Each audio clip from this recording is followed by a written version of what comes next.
Bonjour, dans cette vidéo, tu vas apprendre à construire un triangle isocèle. Alors on peut déjà rappeler ce que c'est qu'un triangle isocèle. Eh bien, c'est assez facile, c'est un triangle qui a deux côtés de même longueur. Le mot isocèle vient d'ailleurs du grec iso, skelos, iso qui veut dire égal, bien deux côtés égaux, skelos qui veut dire jambe. On imagine notre triangle, notre petit triangle, avec ses deux jambes de la même longueur. Eh bien, ces deux jambes forment les deux côtés du triangle qui ont la même longueur. Alors, ici, on demande de construire le triangle ISO, ISO, isocèle en O, tel que, eh bien, OS soit égal à 4 cm et l'angle IOS soit égal à 30 degrés. Alors comme toujours, quand on a à réaliser une construction comme celle-ci, assez complexe à partir d'un texte, la première des choses à faire consiste à construire une figure à main levée. Commençons donc par construire cette figure. Eh bien, ce qu'on va faire, c'est qu'on va reprendre pas à pas toutes les données de l'énoncé, en commençant par construire le triangle. Donc on fait déjà un triangle à main levée. Ensuite, son nom, ISO. ISO qui est isocèle en O.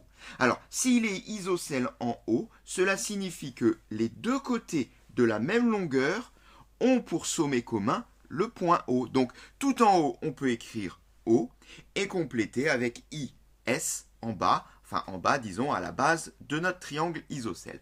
Voilà le triangle isocèle en O qui s'appelle ISO. Mais c'est pas fini.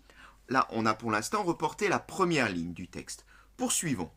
Tel que OS soit égal à 4 cm.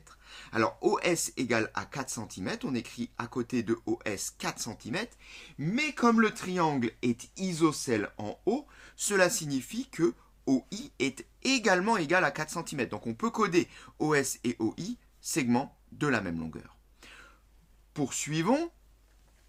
IOS égale 30 degrés. Alors, IOS, l'angle a donc pour sommet le point O. Cela veut dire que mon angle de 30 degrés se situe là-haut, au niveau du point O, et je peux donc marquer un petit arrondi, un petit arc de cercle à main levée, pour noter la mesure de 30 degrés. Voilà, ma figure est maintenant faite à main levée. On peut oublier le texte, je pourrais même l'effacer, je vais le laisser quand même, mais on peut vraiment oublier le texte, fermer le livre, tourner la feuille, et la question devient reproduire cette figure, qui n'a quand même rien à voir avec ceci, c'est beaucoup plus simple. Alors reproduisons cette figure.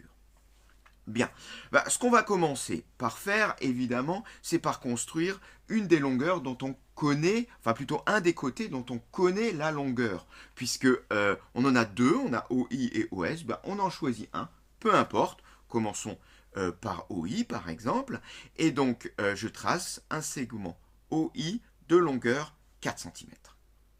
Voilà. Ensuite, il faudrait tracer OS, puisque je connais OS qui fait 4 cm. Mais attention, entre OI et OS, j'ai un angle imposé de 30 degrés. Donc, sortons le rapporteur, et maintenant, construisons un angle de mesure 30 degrés de sommet O qui s'appuie sur OI. Bien, pour cela, je prends mon rapporteur, je place le centre du rapporteur sur le sommet de l'angle, c'est-à-dire O. Je fais pivoter mon rapporteur jusqu'à ce que le 0 du rapporteur repose sur le côté qu'on a déjà, donc ici c'est OI. Et je lis maintenant sur la graduation dans le sens des flèches, donc dans le sens 0, 10, 20, 30, etc. La mesure de 30 degrés. Voilà, je marque une petite marque à 30 degrés et j'ai plus besoin de mon rapporteur.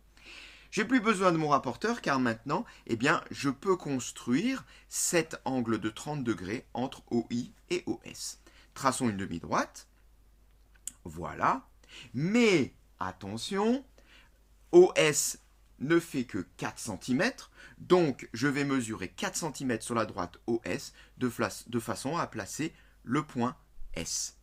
Bien, là on peut dire qu'on a fini. On a le point O, on a le point I, on a le point S.